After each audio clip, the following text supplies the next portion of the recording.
Hey you guys, thanks for watching. Today we're going to talk about crow pose. I wanted to talk about this pose because it can be really empowering for a lot of people. It can also be really scary and kind of a hurdle pose for a lot of people. It's also one where there's just a lot to talk about in general, a lot of facets that go into building the pose. And it's one that I found that I improved a lot recently based on things that I didn't even know were important. So I'll try to share them with you today, and we'll even get into talking about jumping back from crow to chaturanga. But first, we have to get warmed up because crow pose can be kind of rough on the wrists. So if you've been practicing yoga already today, you can skip this part. But if you're pretty fresh, we're not just going to jump straight into our crow. So we'll start by just taking some circles with our wrists in both directions. And just loosening up the joints.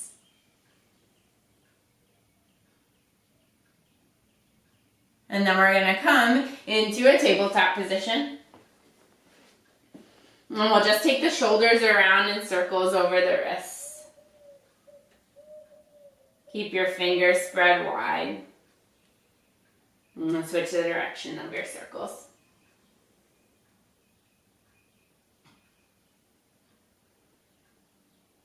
And we'll come to stillness in the center. And we'll turn your fingers back towards you. So you turn your hands around. Try to keep your fingers still spreading pretty wide.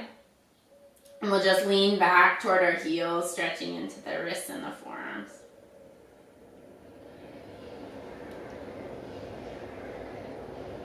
And keep breathing here. And bring the shoulders back over the wrists. Flip your palms so they're facing up. Your wrists will be away from you and fingers facing toward you. And then we'll just curl our hands into little fists. And we'll do that a couple times.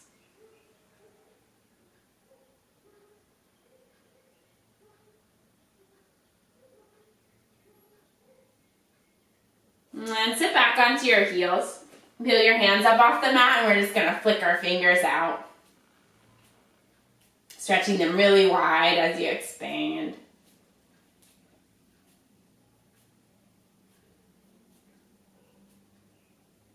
And then we'll come to hands and knees. We'll take a few rounds of cat and cow pose here. So cow pose, drop your belly down, lift your tailbone up, draw the shoulders back. And then the really important thing here is our cat pose. Think about rounding your spine, drawing your belly button in and up. Pressing out every last drop of air here. Your hands are pressing down into the mat. Arms are strong. Inhale, come back to your cow. Feel the abdominals stretch apart. Exhale, squeeze your chin in. Press all 10 of your finger pads down into the mat.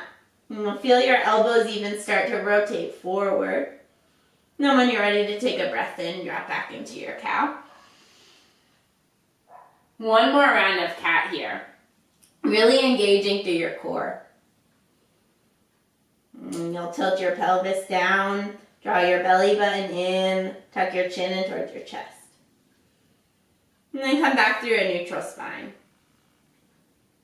And to set up for crow pose, I have this pillow here just in case you're afraid of falling on your face. If you're not afraid of falling on your face, you don't need a pillow. You probably won't fall on your face anyway, but it's sometimes nice to have it there to ease your mind.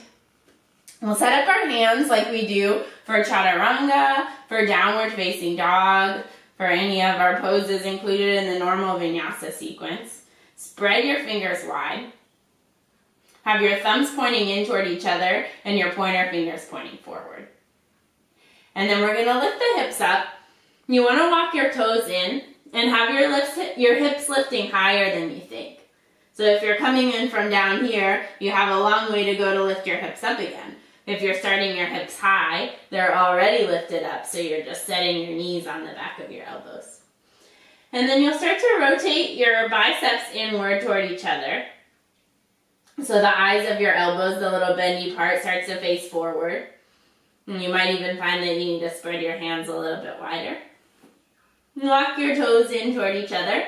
And then you'll place your knees up as close to your armpits as you can. You'll bend into your elbows, look forward, Don't look at your hands. Look at your pillow or down on your mat in front of your hands. And then once you're here, you can start to play around with lifting one foot and then placing it back down, not going anywhere. And lifting the other foot and placing it back down. And then once you're ready to lift up both feet, or maybe you're already there, you'll start to find that cat back like we did before. So pressing down through your hands, all 10 of your finger pads, draw your belly in and start to find cat in your spine. Keep looking forward, and you'll start to shift your weight forward, and then maybe both feet float up off the mat. If you're new to crow pose, you might want to try lifting one foot up at a time. But if you're more advanced, you'll eventually want to come to lifting both feet at the same time. So as you come into it, you bring your armpits high, hips up high, your knees high into your armpits and your hips up high. And then start to lean forward. You'll want to bring both feet up at the same time. And then the inner parts of your feet will come together. And you'll start to kick your hips a little higher towards your heels. So try that, coming up and down a few times or lifting one leg at a time and just noticing how it feels to engage your core and find that cat in your back as you draw your ribs in. One thing that made a big difference for me is bringing both feet up at the same time and then bringing the insides of my feet together, heels really close in towards your butt.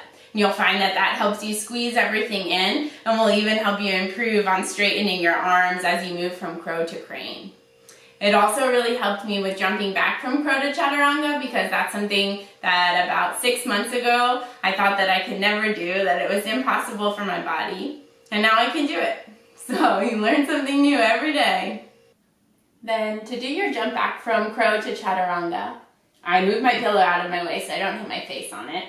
But you'll spread your fingers wide and bring your pointers pointing forward. Lift your hips up high. Start to walk your toes in towards your wrists. Bring your knees up high in towards your armpits. And then we'll start to come into our crow. Bring the insides of your feet together. Lift your heels high towards your glutes. You'll take an inhale here. And then on your exhale, you want to imagine like your feet are jumping over a barrel behind you. So we'll take a deep breath in, and exhale to shoot it back. Inhale takes you to your upward facing dog. And exhale, you'll come back to your downward facing dog.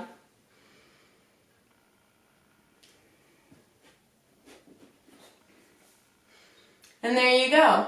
So whichever version of crow you're practicing, I wish you well on your way. Notice that a lot of the time it's in our mind and not actually in our body, so we can overcome those hurdles that fear might put in the way for us. I hope you learned something new today. Happy to have you here. Thanks for watching. Namaste.